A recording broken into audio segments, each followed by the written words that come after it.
Lee, and I'm from Tallahassee, Florida. So I was raised in an evangelical cult. I didn't realize that at the time. I thought this was a normal church and normal religious things going on. There were all of these rules that were along the lines of women weren't allowed to speak about religion in front of men, like women weren't allowed to teach men. Men were always prioritized as the head of the household and had a level of authority and sometimes like ownership over women in the community. And to me, it was very obvious that like, yeah, no, nobody would want to be a woman. It was not obvious to me that some people do want to be women, and that me so intensely not identifying as a woman was actually a sign of me being trans and not just being in a patriarchal cult. I wanted to be good at being a girl because it seemed like that was what God wanted. And like, frankly, my number one was like, how do I make God happy? So I asked my parents, I asked other people in my religious community, like, what does God think about being trans? And their answer was pretty much like, God does not approve of you transitioning. And so it was clear to me that that would not be something that was accepted. But I still thought all of the time about what it might mean to transition. I got to this point where I was going to church like 3 or 4 times a week. It was a lot. And all of my energy was going into maintaining what I was supposed to be, which was a nice Christian lady. But I realized that if I was going to continue like living, that I couldn't do it as a woman. But within my church, there was this really extreme kind of idea that if you were going to, that it would be better for you to die than to sin in a way that would cause you to go to hell for sure. It was the day before my 22nd birthday because I was just like, I just can't go into another year like having this unhappiness and these questions about what I want my life to be. Thinking about what it meant to be trans, I thought, well, what does it mean if I feel like my whole body is the problem? Within the framework of that religious tradition, what it meant was it would be better for me to die like now rather than live if I know that I have to transition in order to want to live. I looked up a list of household items that people use most often to commit suicide. I ranked them by efficacy. I figured out what I had, and I figured out how I would kill myself if I did.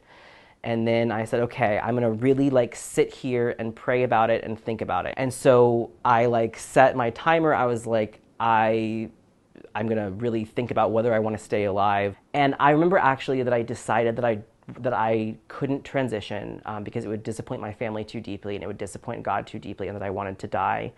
And I do not remember what happened. I don't remember anything, but I woke up 3 or 4 hours later and I was like, well, it seems that the time has passed and I am still here, so I guess I'm gonna try transitioning. I called a friend and I said, hey, I just like want to let you know that I think I'm non-binary. And she said, oh, so should I use they, them pronouns to refer to you now? And I was like, yeah, that'd be great. And she said, okay, are we still getting lunch on Wednesday? I'm really looking forward to sushi. And I'm like, you mean it was this easy?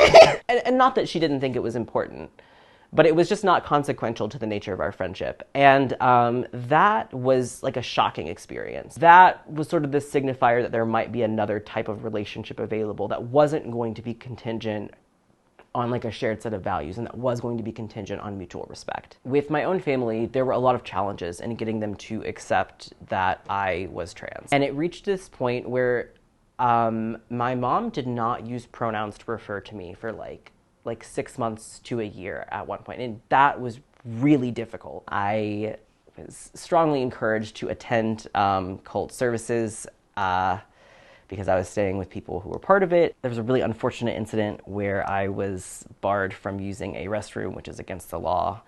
It's probably legal now, but at the time, it was against the law in the setting where it happened. So that really stunk. And I started to realize that I could reject environments and relationships where people were making my identity a source of friction. After I initially came out to that one friend, I started to kind of take more chances on sharing not just that I was non-binary, but other aspects of my life with more people.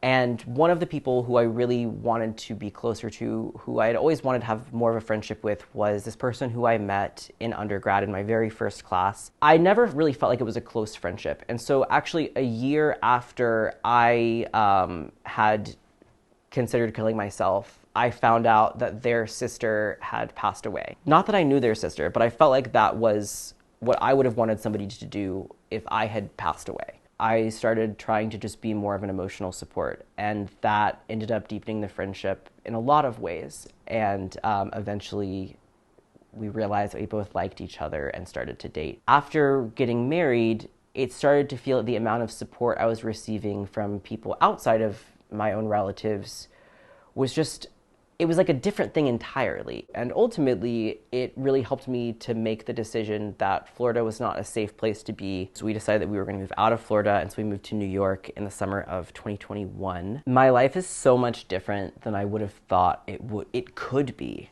as a kid. And really, it's very different than I would have thought it would be even like 3 years ago. The world is huge. There are so many people who are not going to react to me the way that people in the cult that I was raised in did. There are so many people that are not going to react the way that, frankly, that people in the Florida education system have. And it's amazing.